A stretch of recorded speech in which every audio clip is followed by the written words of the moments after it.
But at that point in my life, I was scared. I was intimidated.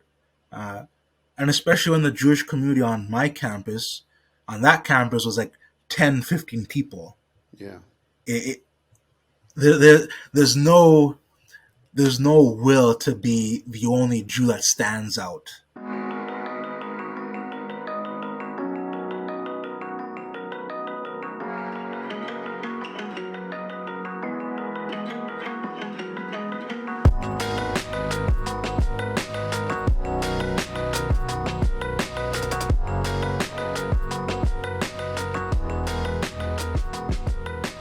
My guest today is Tyler Samuels, a Canadian-based Sephardic Jamaican Jew whose educational Jewish history content focuses on the Jews of the Caribbean and Canada. His content, posted to the Instagram account Blunt Black Jew, also debunks common myths and conspiracies and offers positive videos centered around Jewish and Black pride. Tyler has also previously served as program coordinator for the Tel Aviv Institute, an organization that aims to tackle and depoliticize anti-Semitism online. And he is the co-founder of the group Jews of Color Canada. Tyler, thank you so much for joining us. How are you? Thank you for having me. I'm great. How are you? I'm doing well, thank you. I'm really excited to have you on. As mentioned, we spoke a bit before.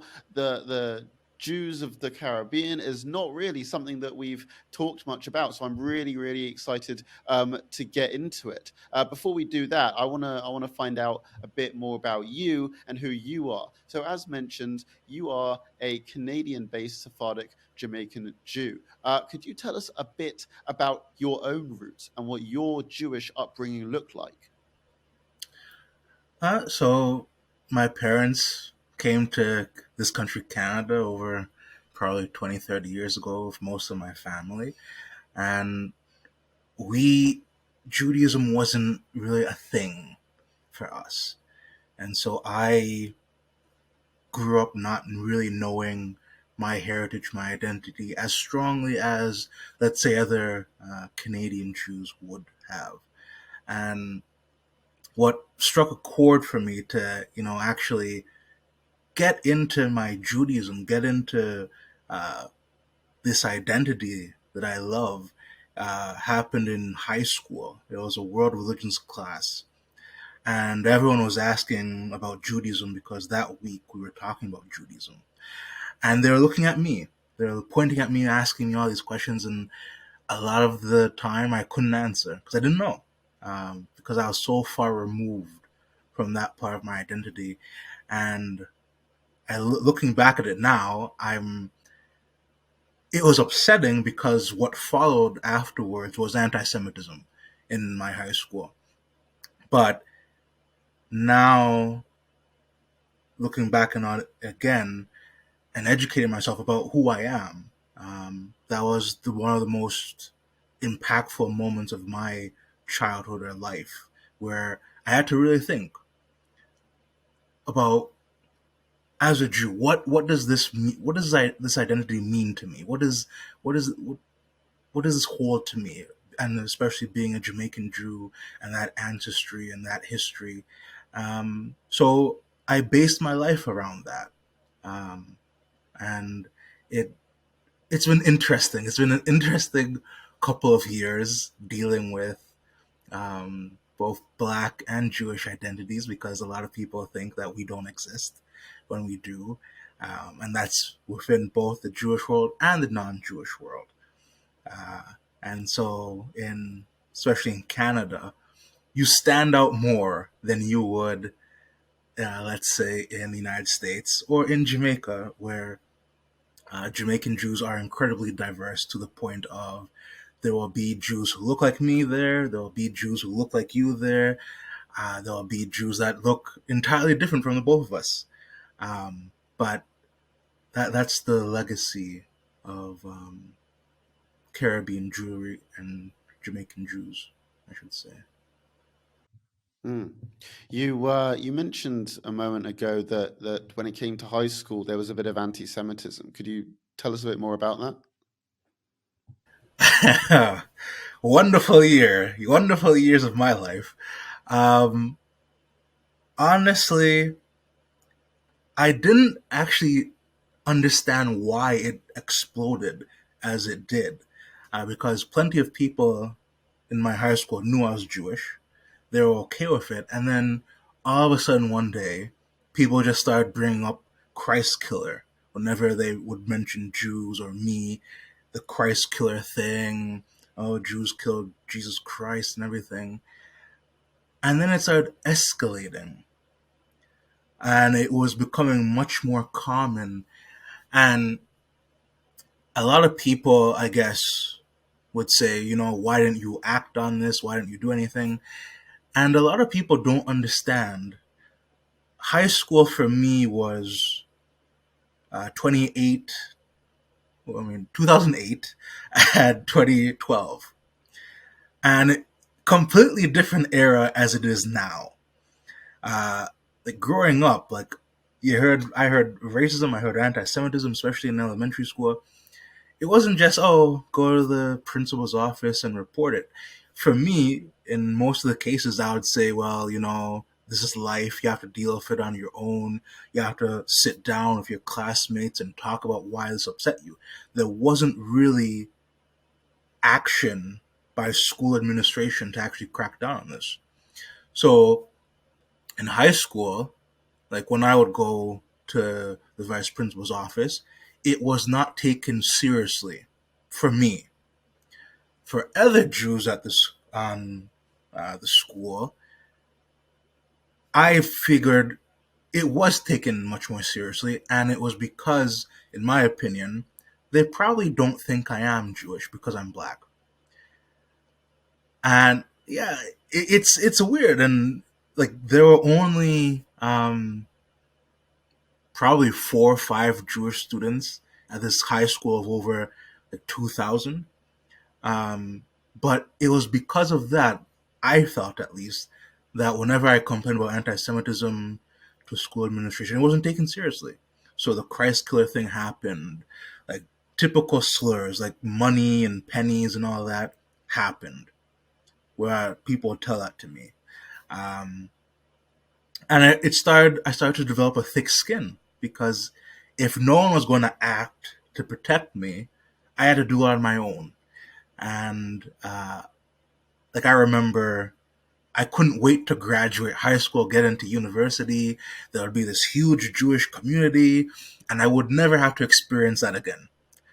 However, that is very that was a very wishful thinking dream because that did not happen.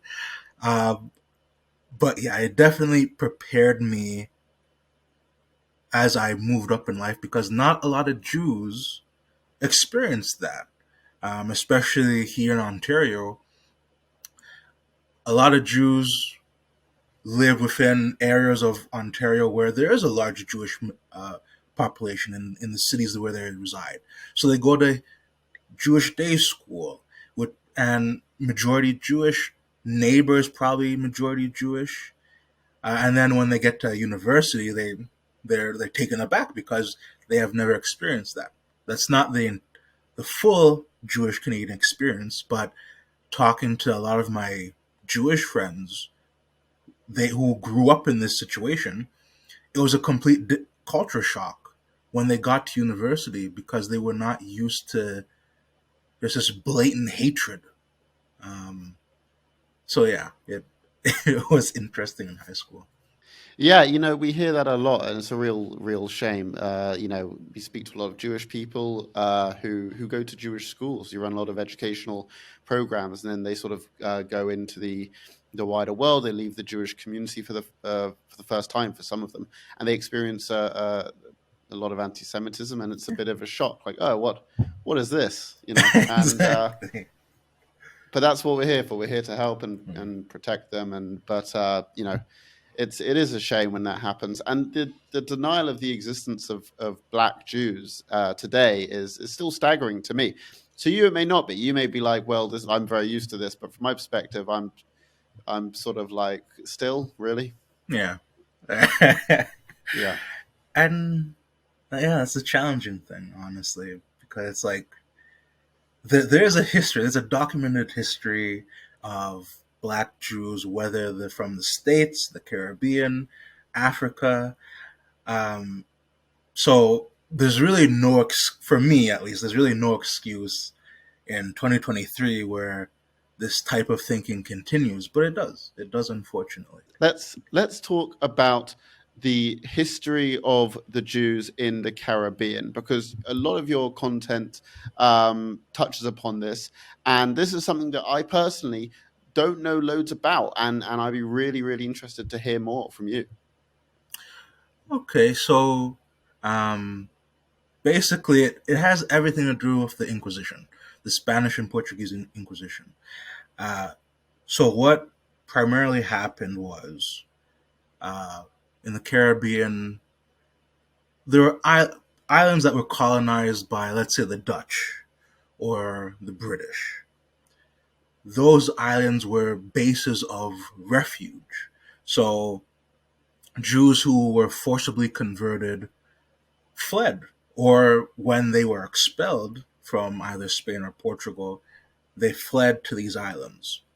Jamaica is a very strange case. It's a very strange case because when Portuguese Jews started coming to Jamaica, it was technically still controlled by the Spanish.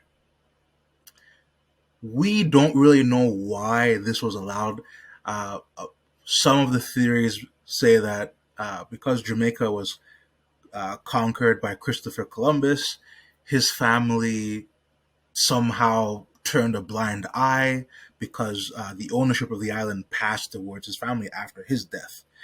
And the story goes they didn't allow the Inquisition into Jamaica, even though the Inquisition was in the Spanish Caribbean, so Haiti, Dominican Republic, and so on. But with Jamaica, these Portuguese, like they knew there were Jews, secret Jews on the island. So in a lot of the historical texts where you see the Spanish talking about Jamaica, they make comments about these Portuguese. They're not true Christians. They use the M slur to describe them a lot of the time. Um, they just disparage them. And so what happened was the Spanish Inquisition was supposed to go into Jamaica to investigate. And what happened, this was happened around the 1600s, 1630s. Uh, what we assume happened was a lot of these Portuguese Jews contacted first the Dutch to see if they would invade Jamaica because a lot of these Portuguese Jews had relatives in the Netherlands. The Dutch kind of refused, said no. So they turned to the next best thing, which was England. Um, and England launched an invasion, and from some historical documents, we can see that a lot of these Portuguese Jews had a direct role in aiding English soldiers, uh, telling them exact pinpoints of the Spanish throughout Jamaica. And when the English were successful, liberated the island, we then saw a wave of Sephardic Jews coming into Jamaica. The Portuguese Jews that were already there embraced their Judaism openly. Port Royal, which was the major capital of Jamaica up until an earthquake destroyed it, was the center of Jamaican Jewish life. So um, we don't really have a lot of evidence because a lot of the historical records, Jewish records from that era, was destroyed in this earthquake, and it basically Port Royal collapsed into the sea after the earthquake. So totally gone, most of it. Um, but we know probably there was a synagogue there. They had interactions with uh, privateers that were based in Jamaica, English privateers, and then we get the whole story of Jewish pirates of the Caribbean, which was a thing. There were pirates, Jewish pirates operating in the Caribbean, or privateers, and they worked with the English, they worked with the Dutch, anyone who was against the Spanish or Portuguese. The most famous one was Moses Cohen Henriquez. He worked with the Dutch first, and then he switched sides to work with Captain Henry Morgan, who most people outside, I guess, Jamaica and Britain, they recognize him as the Rum, Captain Morgan Rum, because that he's named Right. after that. Yeah. So he settled in Jamaica, and he was one of the Jews who really established uh, Jewish life in Jamaica. And there's a whole lot more history with this, but this is basically like the small fine details of this history. Yeah. Um, so yeah. Wow. Is there still Jewish life in Jamaica today? Yeah, I have asked this question more times than anything else to do with Jamaican Jews. Yes, there is a thriving Jewish community in Jamaica. The synagogue in Kingston that has been there for this synagogue has been there for over 100 years. It's a combined synagogue, so Wow. Sephardic and Ashkenazi, minhag and rights and so forth. So it's thriving. They have their own Facebook page. If you go on the Facebook page, they're always busy doing something.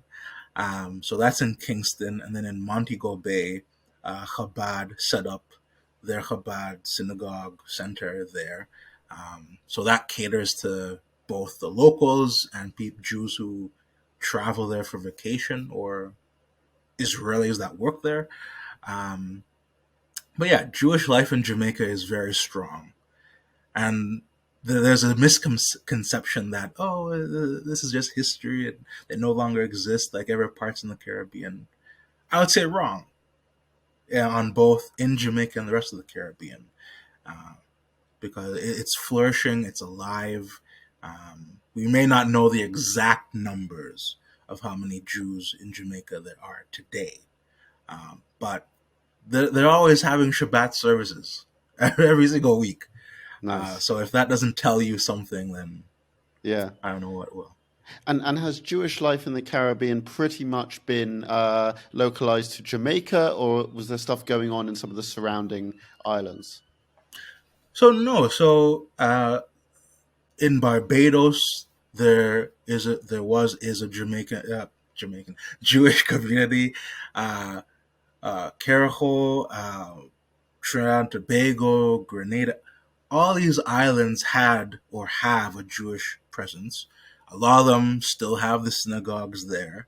Like, for example, the U.S. Virgin Islands has one of the oldest synagogues in the Caribbean, and it's still in operation. The community is strong there. Um, the difference with the Caribbean is it was all connected historically. Jewish life was always connected. For an example, there was a Moral named Moses. I forget his last name, even though I did a whole entire thing about him, actually.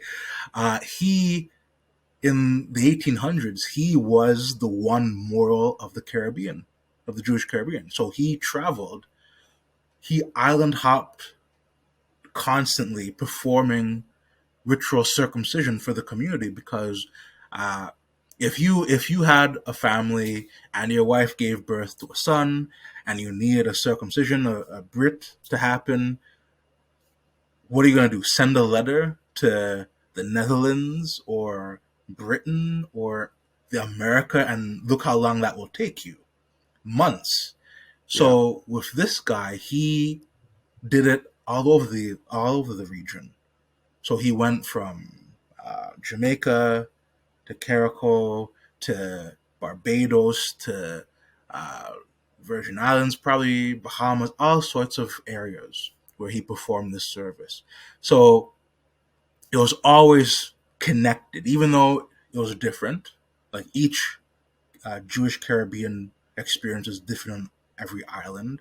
And what I mean by that, um, for example, for Barbados, they went through a lot of oppression and persecution under the British colonial government.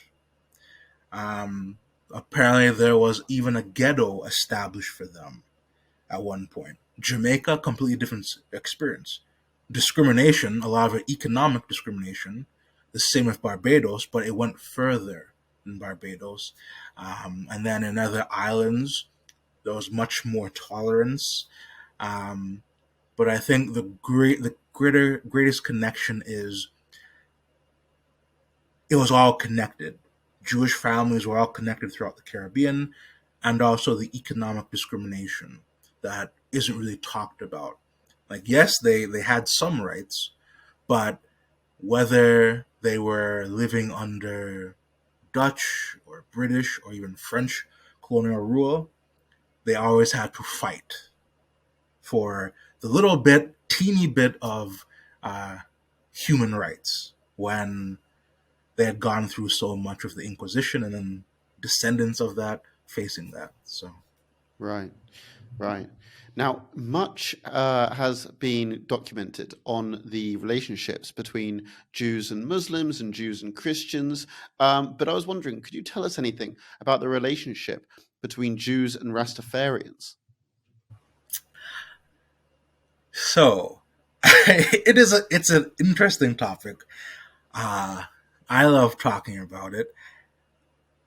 I would say the strongest connection would be if you listen to a lot of Rastafarian reggae, they use similar religious undertones in terms. So, returning to Zion, for us, means returning to Israel. For a lot of Rastafarians, Zion means Ethiopia. And so, like Bob Marley's song, which a lot of Jews love to use on Instagram, Iron Lion Zion, it has, yes, it's connected, it has that Jewish undertone, but what he's really talking about is returning to Ethiopia, Haile Selassie. If you know anything about Rastafarianism, that's what they're talking about. However, that return, they also felt connected to the Jewish experience because by the rivers of Babylon, which the psalm was turned into a reggae song in the early 60s, and then Boney M, that very famous band, made it a very international song. By the rivers of Babylon, uh, they embraced that. They said, okay, the Jews were expelled, sent to Babylon. They're weeping for their homeland. We also face the same thing. We were expelled from Africa. We are sent here. We want to return back. And that is the greatest connection because Rastafarians viewed our suffering and said, this is we suffered the same thing. Wow. And so those songs and the return to Zion and so on and so forth, that's how it's connected with Judaism in a way. Um, and it's not surprising that, uh, like, if you listen to interviews with Ziggy Marley, everyone says, "Oh, Ziggy is married to an Israeli woman." Okay, we know. Thank you, I know. But he mentions it that my mother and father emphasized the importance of Jews in Israel to us, and if we look at the connection between Rastafarianism and Judaism, that doesn't surprise me. Uh, and then it also doesn't surprise me that there's this myth that, Bob Marley was either Jewish or his father was Jewish. There's, for the last time I'll say this, there is no concrete evidence that Bob Marley's father was Jewish. Is it a possibility? 100% yes, because there are many Jamaicans who probably do have Jewish ancestry, but there's no concrete evidence with Bob Marley. But that's the beautiful thing, that because he expressed this love for Judaism, Yeah. as what Ziggy says, a lot of Jews feel connected to Bob Marley, and I think Mm. that's a good thing too. And I think there should be more outreach between both communities and really celebrate, and build connections, build bonds with one another. because we are similar. We're not the same, but we're very similar in how Mm. we view the world. And like with Rastafarians, they deal with a lot of oppression, especially in Jamaica, um, because their religious beliefs are not necessarily respected by the government. Like there was a case where a court case said that a school could cut the dreadlocks of a student who was Rastafarian. Um, so it's they have the same sort of, not the same but similar aspects of their religious and cultural identity that they can relate to Jews when it comes to oppression and persecution. So that isn't a long history, but yeah, definitely there's a That's very connection. interesting. No, I didn't. I didn't really know any of that. That's fascinating. And by the way, I can't help but feel that you've been asked that Bob Marley thing so many times. For the last time, people, I'm telling this one more time. Stop asking. It is asked, or people mention it to me constantly, and it's like, okay, possibility, no concrete evidence. Yeah, So, but yeah, I we get appreciate the interest. we get so excited when we think a famous person might be Jewish. Exactly. Oh my gosh! Now let's go on to a very important matter, which is food. You posted an Instagram video which showed you making escovitch fish, and you spoke of the influence that Jamaican Jews have had on Jamaican cuisine. Now, could you tell us a bit more about this? So I the first thing is first.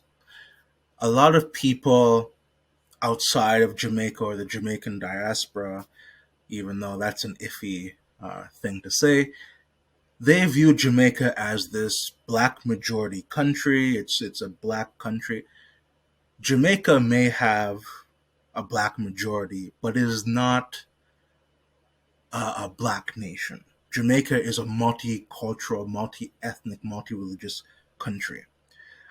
So with cuisine, Jamaican cuisine is diverse from each sector, from the Chinese Jamaican community, from the white Jamaican community, from the black Jamaican community, from the Jewish Jamaican community. And another thing is we don't usually call ourselves as Black Jamaican or Jewish Jamaican. It's just Jamaican. We're Jamaican. Right. So with cuisine, Estevich fish, it came from Portugal, and we were wondering how did that happen. Portuguese Jews brought it to Jamaica because that's what Right. they ate. Um, Saltfish and ackee, which is the national dish of Jamaica. Saltfish is a thing in Portugal. Where did that come from? Portuguese Jews. Ackee came from West Africa. I'm pretty sure that came from West Africa. So it's a fusion. It's a Mm. fusion of cuisine. There's a never. It's a Jamaican dessert called gizada. It's basically a hard shell pastry, and then you have coconut filling in it. That is a Portuguese dessert. Portuguese Jews brought that to Jamaica, and now every Jamaican you know will eat it. It's in every Caribbean store in the diaspora. I eat it often. So those things, and most people don't even realize this. Oh my God. Like I've had so many people ask me this or say this. Oh my God, I never knew this was Jewish. It is. But because of how diverse Jamaica is, these foods are just typical Jamaican foods. Yeah. And that's how uh, Jamaican Jews brought that cuisine, infused it into the national cuisine, and now it's widespread. So that fish brought into Jamaica by Jews, Mm. most Jamaicans are Christian. Every Easter they have that recipe, or they eat it whenever, Yeah. and that's how wonderful that has brought in to Jamaican society. And I think that's the beautiful thing about the history of Jamaican Jews is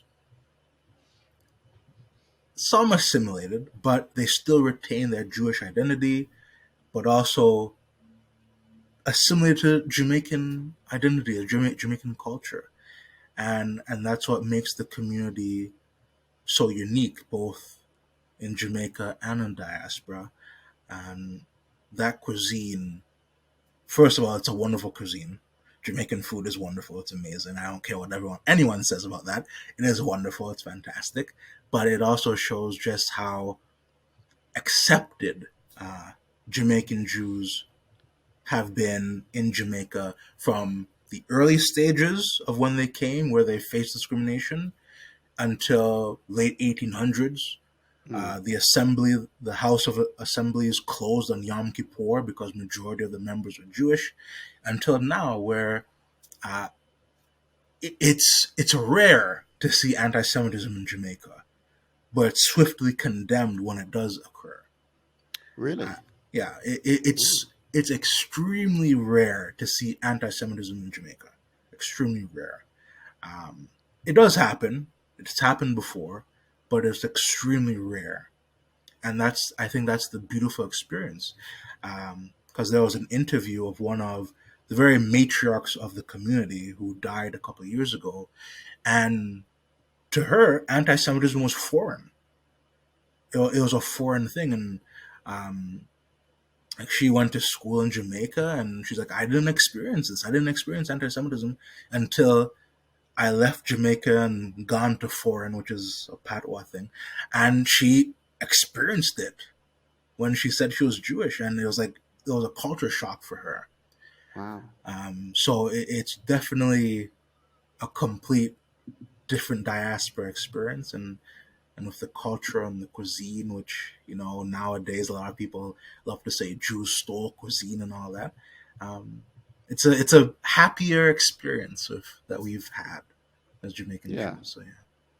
Yeah. Well, thank you very much. That's very interesting. Now let's go to a different country, which you also post quite a bit about, that being Canada, where you currently live. It has a very sizable Jewish population.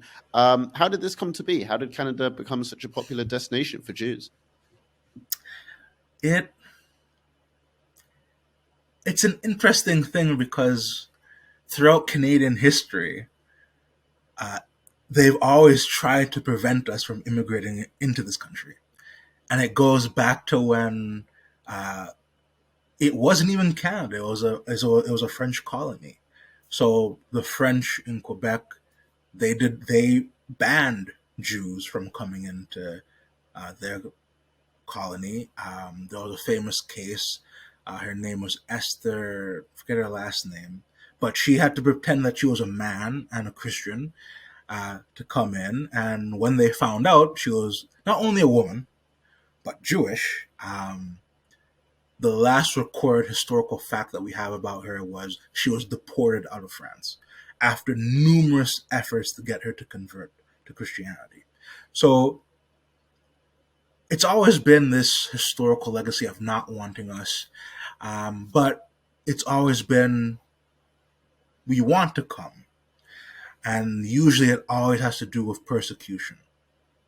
So uh, different waves, the earliest waves were from Eastern Europe, uh, Russia, all those other countries in Eastern Europe, especially, came en masse. Just like in the United States, it happened with Canada. Uh, then you start seeing the Canadian government crack down on this because the Canadian government had a policy for a very long time where they only wanted people who were farmers, the working class, and domestics, white domestics. They did not view Jews as white. And that's something that's very controversial nowadays when you have arguments with people debating back and forth about this. But for the Canadian government, for decades, they did not view Jews as white. So it was difficult because they needed agricultural labor. So what they did was they classified Jews as a trading class, which meant that they're more into business than agriculture, so we don't want them. They wouldn't make good farmers. There were instances where Jews did get into the country. They established Jewish communities across Canada, but the overwhelming efforts by the Canadian government was to stop them from entering.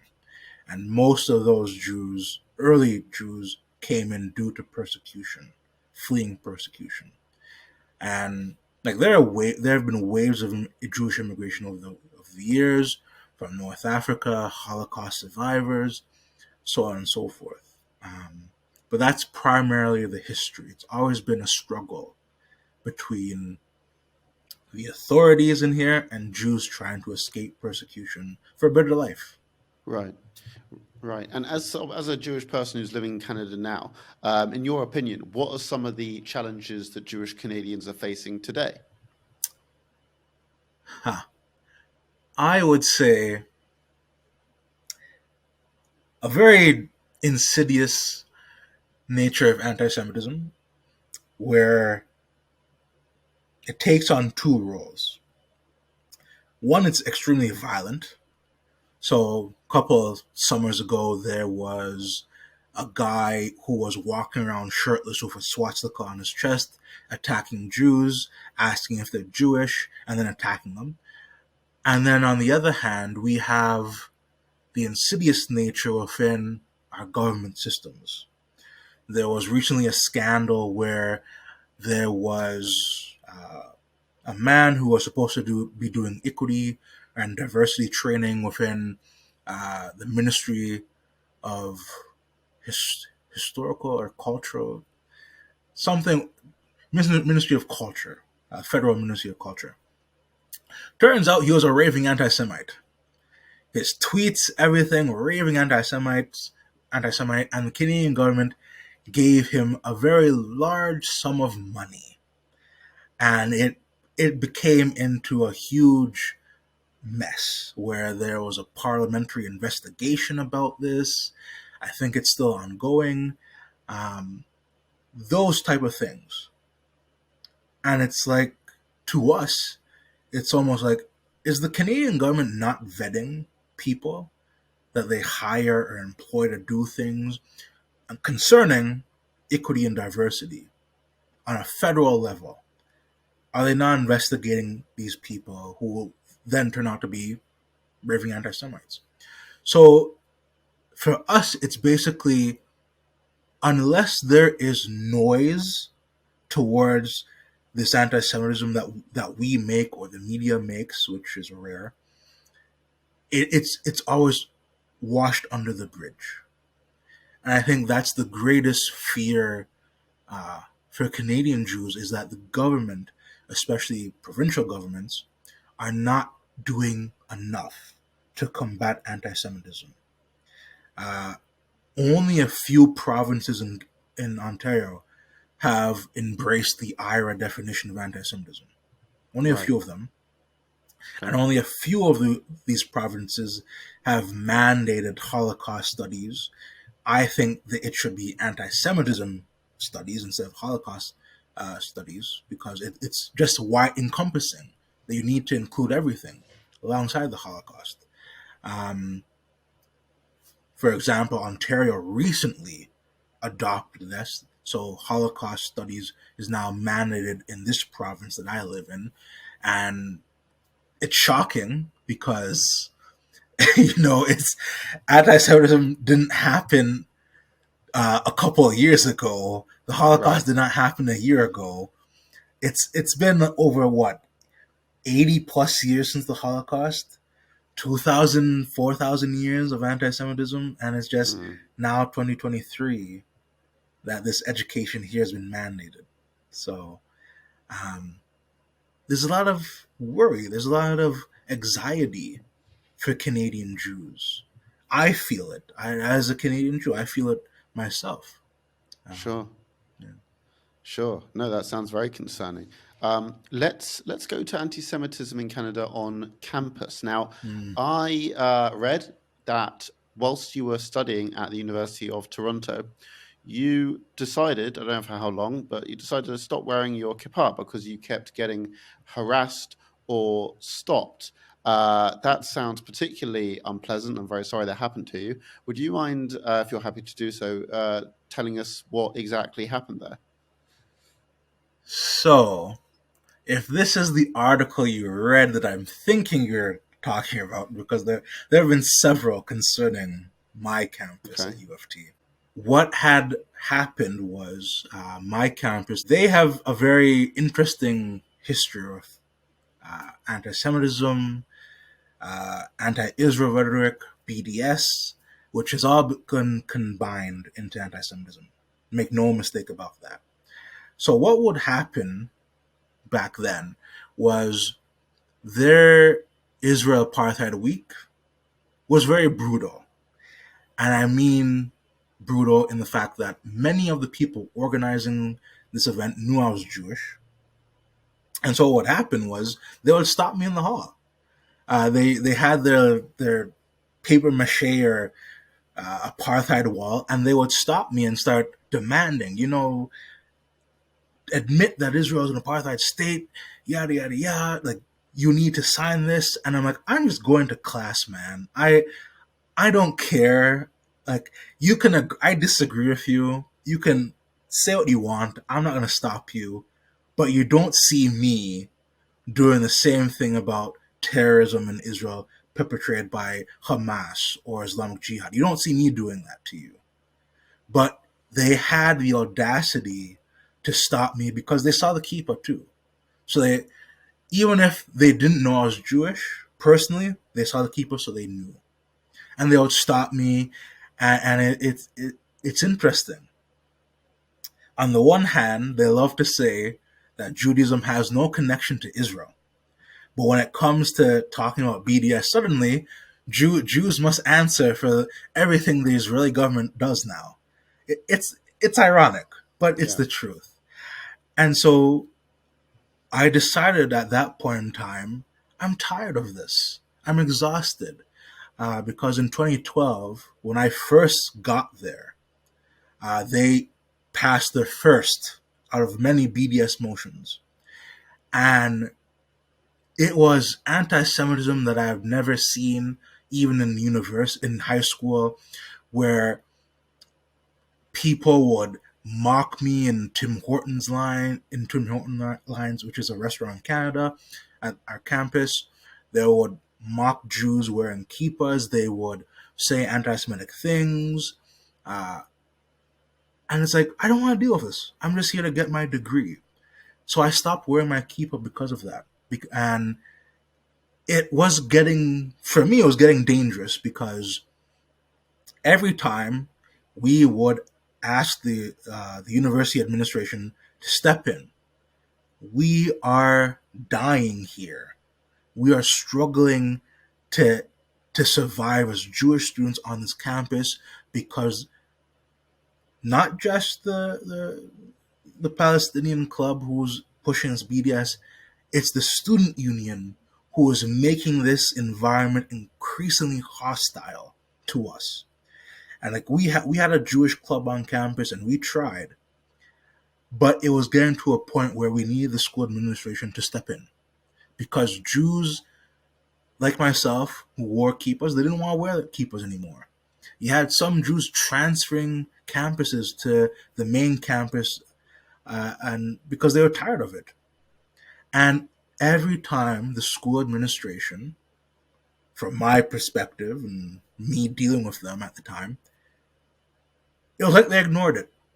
At one point, there was a Jewish student who was attending this event, anti-Israel event on my campus, and first, one of the questions was, is anyone here Jewish? And is anyone here supporter of Israel? She raised her hand. They chased her out the room. They verbally harassed her. They chased her out. And then they basically victim blamed her and said, well, why did you put up your hand to answer those questions then? And the thing was, that doesn't make sense.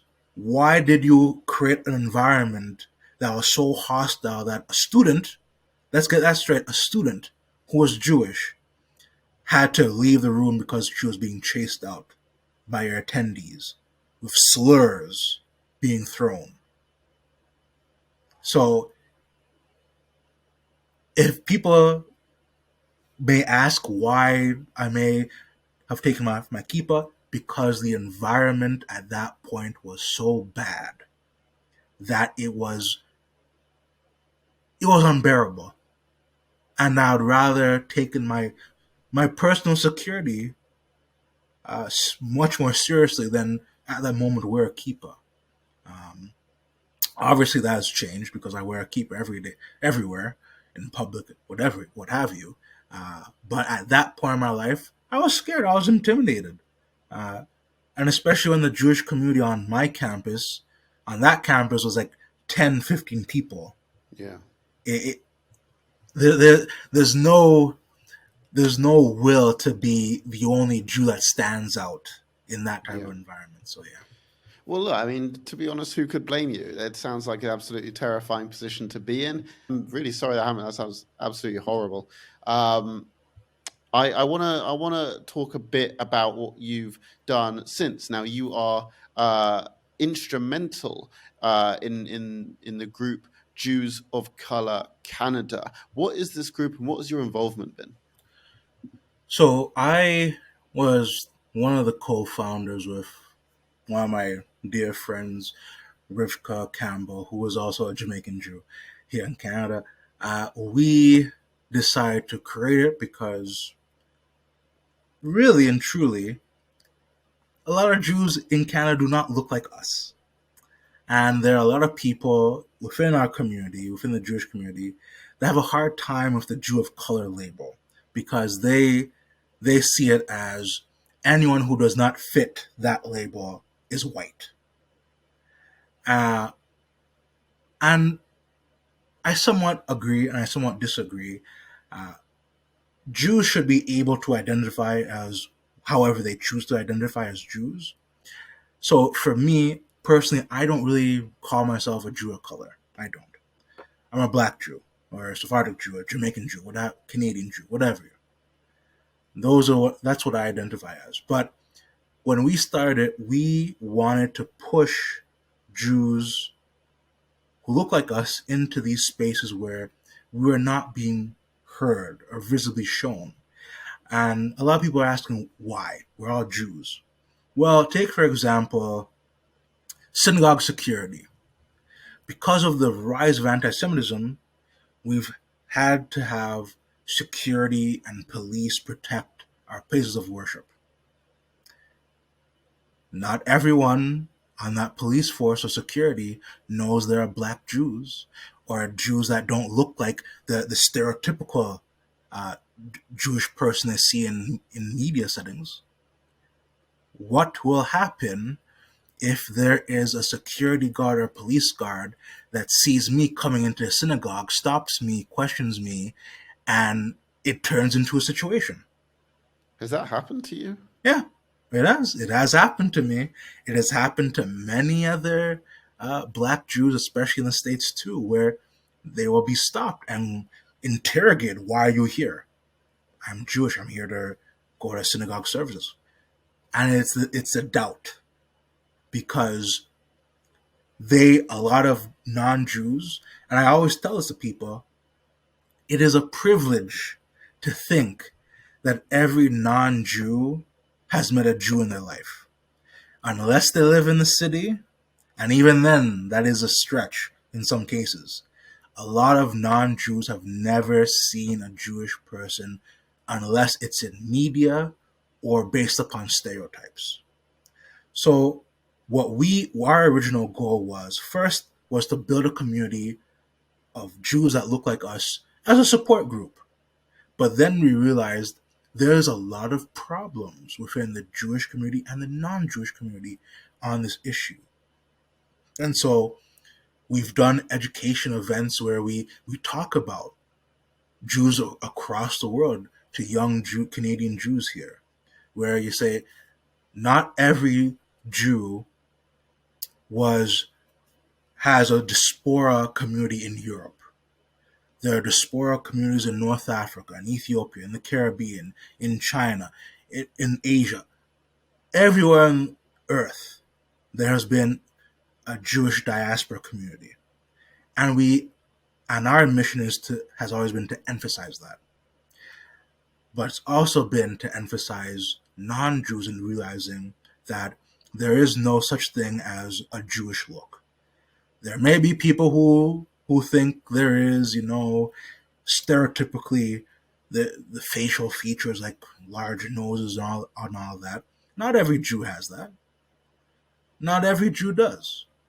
Um, and for me, I have a hard time accepting the facial features thing because it just reminds me of horrible stereotypes. But there's this still ongoing belief that Jews have this one look, and that's far from the case. And people need to understand that Jews on a spectrum are an extremely diverse ethnic religious group, extremely diverse. And I always use the example of Jamaica. There are Ashkenazi Jamaican Jews who look like me. There are Sephardic Jamaican Jews who do not look like me. But it's that diverse. And it may not look like that in certain places in North America or Britain or Australia or New Zealand, but in other places where there's a sizable Jewish majority or population, I should say, diversity. So that's what we've done with our organization here in Canada. At least try to break those myths and show what all Jews look like, I should say. And we should embrace that as a community and tell the non-Jewish community, we don't want your stereotypes and we don't want your labels. We know who we are. We know who our people are. We know our diversity. If you don't listen, that's fine, but you're not going to speak for us. Most And that's what we've definitely. tried to do. Most definitely. All right. Now, Tyler, I am going to ask you a question that I ask all of our guests, which is if someone who is not Jewish approaches you and says that they want to help in the fight against anti-Semitism, what should they do? I've had this question asked by me by tons of people, tons of non-Jewish people. And the first thing I always say is, if you listen to other ethnic groups when they talk about their experiences with discrimination, and you say, okay, that we need to solve that, you need to extend the same favor to Jews. Too many people have taken this line of, well, this Jewish person over here says differently. Okay, that's their experience. But if I'm telling you my experience as a Jewish person, I don't want to hear you mentioning your Jewish friend said this or your Jewish friend said that. And there's a wide spectrum of the community, and I'm pretty sure a wide spectrum of that Jewish community would agree with me with what they consider anti-Semitic and what they don't consider anti-Semitic. And probably 10 times out of 10, we'll all agree on what is definitely anti-Semitic. That is one of the first things I need someone to acknowledge who's a non-Jew asking that question. Do you have bias when a Jewish person talks about anti-Semitism? If you do, you need to examine that bias and ask yourself why. Second, educate yourself on what the definition of anti-Semitism is. There are too many people who love to use the whole, well, anti-Semitism means Semitic people, all that foolishness. No. No. Historically, it was a German term invented by a German anti-Semitic writer. He made it to talk about Jewish people because he wanted them gone out of Germany. That is the purpose of the term anti-Semitism. Third, actually, I guess talk about it. It didn't start and end at the Holocaust, which a lot of educators, especially non-Jewish educators and non-Jews think is the case. No. This is a 4,000-year-old hatred stemming back to the Torah. Like, I know some people are like, oh, religion. Exodus. These people may rise up against us. We need to take them out. Dual loyalties, which is a common anti Semitic trope. It was in the Torah, it's now mainstream 4,000 years later. And this is a very old hatred. And I think a lot of people need to understand that. And a lot of people I've dealt with, I've talked to, some of them have said, well, you Jews bring it upon ourselves. How did we bring it upon ourselves? Oh, I don't know. I can't answer. Then why did you say it? You need to research about the history of anti-Semitism first before you say those statements.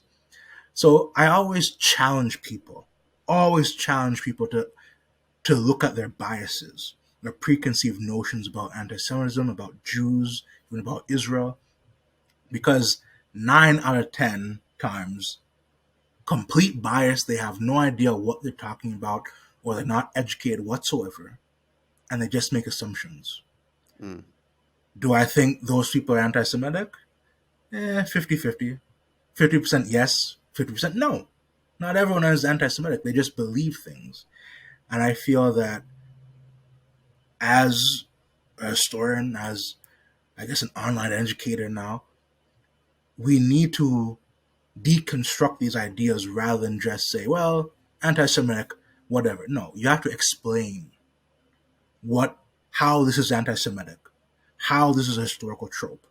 Because, like I said, it is a privilege most non-Jews don't know. Is that an excuse? No. But that's the reality. And we need to explain why this is anti-Semitic so they understand. So they can't say, well, I didn't know this. No.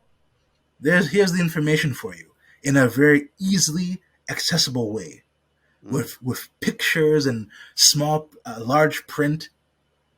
There's some education for you which you can use to expand upon. So that's what I try and do when people ask me that question. I think that's very sensible. Tyler, tell the listeners, what have you got going on and where can people find you? So first things first, they can find me on Twitter and Instagram at Blunt Black Jew. I am trying once again to get into TikTok. I can't stand the app, but I might start continuing to use it.